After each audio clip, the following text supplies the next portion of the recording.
خاوتي خواتاتي اهلا وسهلا مرحبا بكم يا جماعة الخير صباح الخير عليكم زول الفلاون والسلام عليكم. J'espère que vous allez bien, j'espère que vous vous portez bien. Nous sommes le 24 février 2024, nous terminons bientôt ce mois de février pour entamer le troisième mois de l'année 2024. Nous sommes donc à moins de 6 mois de la date réglementaire de la convocation du corps électoral pour la tenue des élections présidentielles en Algérie. Je rappelle que le mandat présidentiel d'Abdelmadjid Tebboune se termine légalement le 19 décembre 2024. Il est donc, selon le texte, selon la constitution algérienne, selon les lois en vigueur en Algérie, selon la loi électorale, comme je l'ai expliqué précédemment, les élections présidentielles doivent se dérouler une semaine au moins une semaine avant le 19 décembre 2024, et le corps électoral devrait être convoqué donc au moins avant le 12 ou le 10 septembre 2024, et pourtant personne ne parle des élections présidentielles. Des informations ont circulé, nous avons pu confirmer, Algérie Part a été le seul média pour le moment qui a confirmé cela officiellement auprès de sources officieuses mais bien introduites au sein du régime algérien, qu'un scénario qui est en préparation, en cours d'étude, où le régime algérien planche pour le moment sur la thèse, sur la viabilité, sur la faisabilité de la thèse du report des élections présidentielles, un scénario hyper dangereux. Et depuis que nous avons révélé cette information, des voix commencent à s'élever. Le retour des anciennes personnalités nationales, des anciens poids lourds de la scène politique algérienne, des anciennes figures emblématiques de la vie politique en Algérie qui ont disparu ces dernières années, ces 3 ou 2 dernières années, ou là en tout cas qui ont été en mode silencieux et qui a été en veilleuse, ont commencé à revenir au devant de la scène pour s'exprimer et pour critiquer la situation du pays et pour lancer des signaux d'alerte et pour lancer des avertissements et pour appeler à des changements urgents. Le premier qui a parlé après tant d'années de silence, après avoir disparu des radars pendant pratiquement 5-6 ans, voire depuis le début de la crise du Hirak, pratiquement on n'a plus entendu parler de lui, c'est le fameux célèbre Sidi Ahmed Ghazali. Sidi Ahmed Ghazali, n'est pas n'importe qui. Il a été plusieurs fois ministre, il était le chef du gouvernement de 1991 à 1992, à la veille de de déclenchement de la décennie noire. Aujourd'hui, il est âgé de 86 ans, mais il est très vieux, très ancien, et va être très vieux et très âgé, mais en tout cas, il a gardé entièrement sa lucidité. C'est quand même l'un des poids lourds, et c'est l'une des figures historiques encore en vie du régime algérien. Je rappelle que Ahmed Ghazali, c'est l'une des boîtes noires, l'un des coffres forts du régime algérien. Il a connu tous les décideurs, il a connu le système, il a fait évoluer, il fait partie des cerveaux du système algérien. C'est Ahmed Ghazali, ministre de l'économie de 1991 à 1992, chef du gouvernement 1991 à 1992, ministre des Affaires étrangères 89-1991, il était aussi ministre des Finances 1988-1989, ministre de l'Hydraulique 79-81, ministre de l'énergie et des industries pétrochimiques de 1977 à 1979. Il était aussi surtout le PDG de Sonatrach de 1966 à 1977, où il était pratiquement l'un des fondateurs du groupe Sonatrach. L'un des fondateurs du groupe Sonatrach, il était parmi les artisans de la nationalisation des hydrocarbures, d'ailleurs au début des années 70. D'ailleurs, c'est à ce titre-là qu'il a été invité au forum d'Al-Moudjahid. C'est inédit que le forum d'Al-Moudjahid a invité Ahmed Ghazali, qui est devenu un opposant, qui était clairement un opposant au régime de Bouteflika, notamment durant son quatrième mandat, qui était très très critique. Alors, il a été invité pour la commémoration du 24 février 1971. Rappelez-vous que c'est la date symbolique, c'est l'anniversaire de la nationalisation des hydrocarbures qui a été opérée par l'Algérie pour récupérer tous les actifs des compagnies françaises et étrangères qui exploitaient nos gisements de pétrole et de gaz. Et à cette occasion, Sidi Ahmed Ghazali a parlé de cet événement historique, de la question du pétrole et du gaz, de la question de l'énergie, et il en a profité pour parler de la bonne gouvernance. Et là, c'est la première fois depuis, je dirais, au moins 4 ans, depuis le début de la crise du Hirak, depuis le début de la crise, de la répression massive, les achats à l'Algérie ou achats à la scène politique algérienne, il a commencé à parler de la justice. Sans la justice, rien ne peut se faire dans un pays. Sans la justice, rien ne peut se faire. Et il a clairement fait allusion à la situation de la justice algérienne. Et quand on dit qu'il n'y a pas de justice, il a même parlé de liberté d'expression. Alors, le garant de la liberté d'expression, ça reste la justice. Et là, c'était quand même historique. historique, voilà, ça fait qu'on est comme ça fait pratiquement 4 ans qu'une personnalité politique de l'importance ou du gabarit ou du poids de Sidi Ahmed Ghazali ne s'est pas exprimé aussi ouvertement contre le pouvoir actuel. Rien n'est possible dans un pays, quel que soit, s'il n'y a pas de justice. Rien n'est possible dans un pays, dans un pays quel qu'il soit, s'il n'y a pas de justice. Là, il fait référence, clairement, il le dit peut-être pas, il envoie des messages codés, c'est déjà assez osé et audacieux de sa part, de s'exprimer de la sorte et de lancer des critiques, au moment où, à la moindre prise de parole, on risque la prison, où il y a eu des harcèlements judiciaires, il y a eu des emprisonnements arbitraires d'opposants et d'activistes qui osaient critiquer ou leur remettre en cause le fonctionnement actuel du régime algérien, où il n'y a plus de liberté d'expression. Il le dit, le forum d'Al-Moudjahid.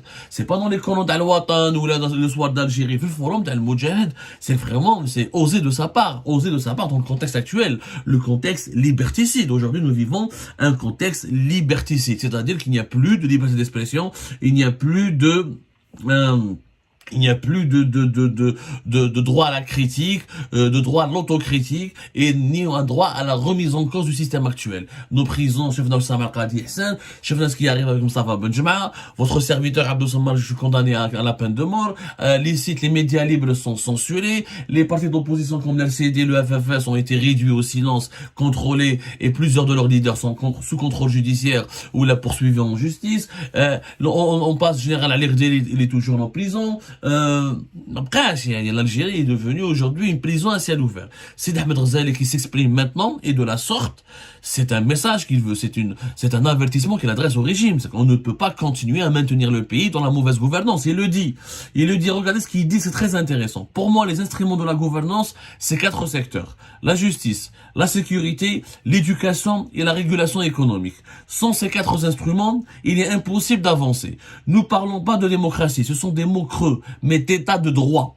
Rien n'est possible dans un pays, quel qu'il soit, y compris l'Algérie, s'il n'y a pas de justice. On peut parler de liberté d'expression. Et alors, qu'est-ce qui la garantit? C'est la justice. Idem pour la propriété. Il faut faire un pacte avec les juges. Il faut que les gens sachent, l'extérieur, notamment nos voisins de gauche, on ne peut pas toucher à l'Algérie, on ne peut pas toucher à l'armée sans marcher sur le ventre du peuple. Les États-Unis, par exemple, avec leurs forces, ne peuvent rien contre un pays où le peuple protège l'armée et l'armée protège le peuple. Regardez le message très intelligent. Sidi Ahmed Ghazali, moi je l'ai rencontré. Au moins à 2 reprises, j'ai échangé avec lui. Je trouve que c'est l'un des politiciens les plus ingénieux, les plus intelligents. Il maîtrise. Franchement, moi, je le respecte pour son parcours. Je ne suis pas d'accord forcément avec lui sur pas mal de projets, sur pas mal d'idées, sur pas mal des dossiers qu'il avait gérés auparavant. Mais quand même, c'est un sage. C'est un homme hyper expérimenté. Regardez comment il dit. Il parle de justice. Il parle de développement. Pas de développement. Il dit qu'il n'a pas besoin de démocratie. C'est-à-dire, il rassure le régime algérien. On veut pas de démocratie. On veut un état de droit. C'est-à-dire, on veut pas éjecter, on veut pas un pouvoir civil qui remplacera tout le pouvoir militaire. Mais le pouvoir militaire ne peut pas continuer d'exister en Algérie s'il ne vit pas en harmonie avec le peuple.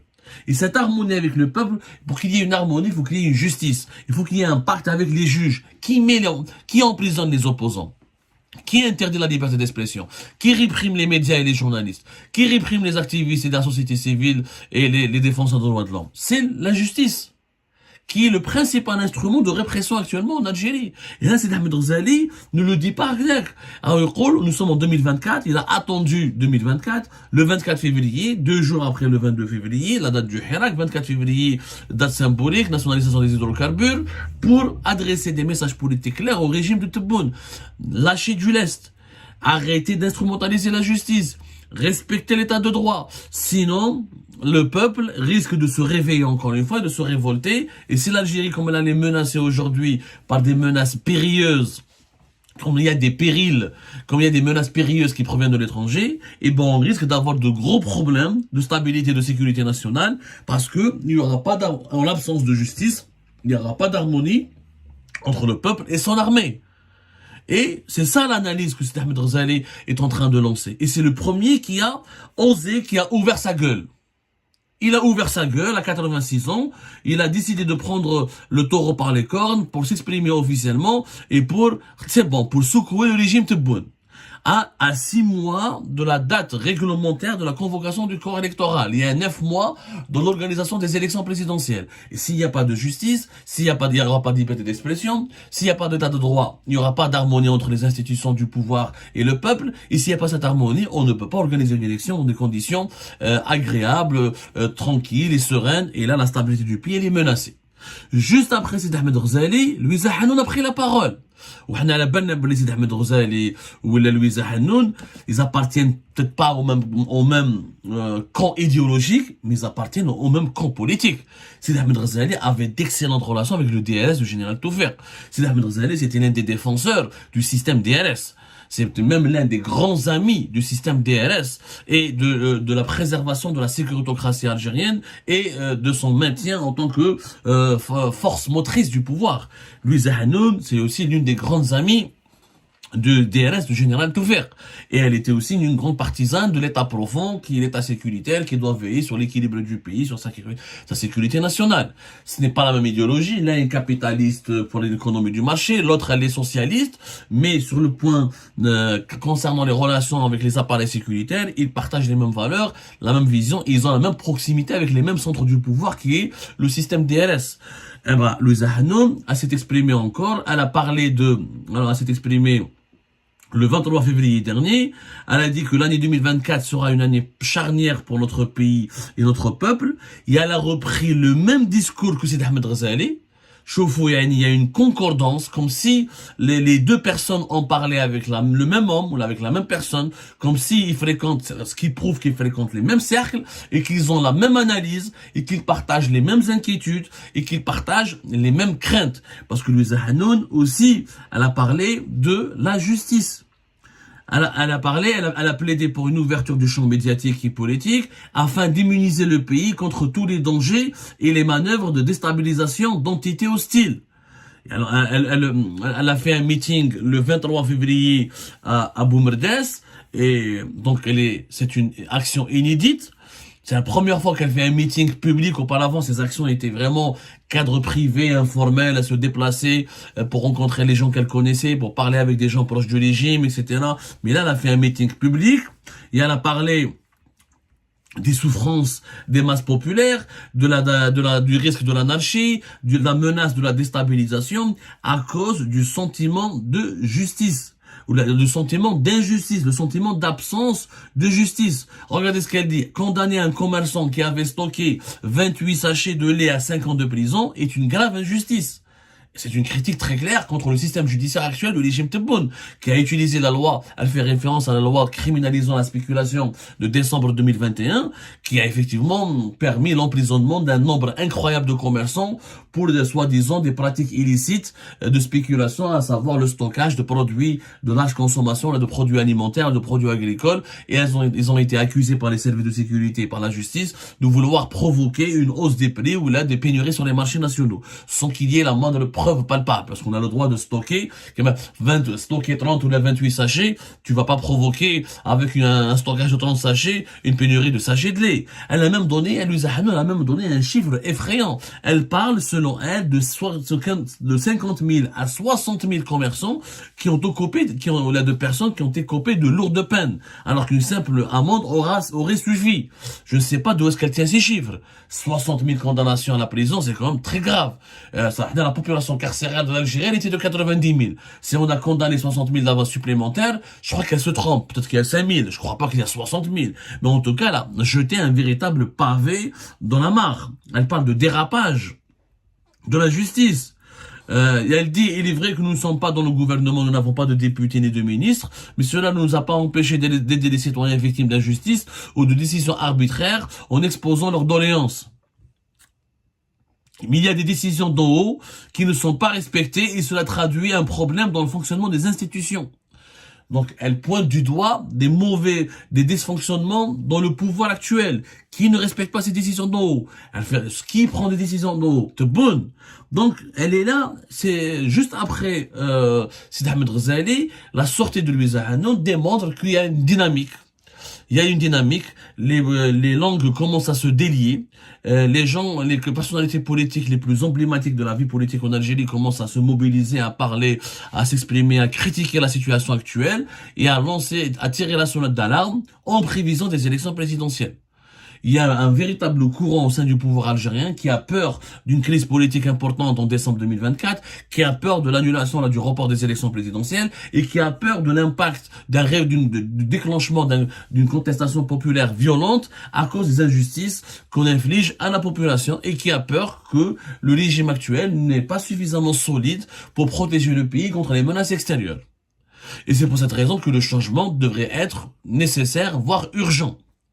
Donc les prises de parole de Louisa Hanoun et de Sidi Ahmed Ghazali ne sont pas fortuites, ne sont pas innocentes, et je crois que dans les jours à venir, dans les semaines à venir, d'autres personnalités nationales, aussi importantes, aussi connues, vont commencer à parler, vont commencer à se mobiliser, parce que la situation n'est plus tenable. La situation actuelle de l'Algérie n'est plus tenable. Absence de liberté publique et individuelle, absence de liberté d'expression, fermeture de tous les espaces médiatiques et politiques, répression de tous les opposants, aucune visibilité par rapport aux élections, des dangers imminents par rapport à nos frontières et sur la scène internationale, une crise économique et sociale de plus en plus intense et tendue. L'Algérie est un volcan.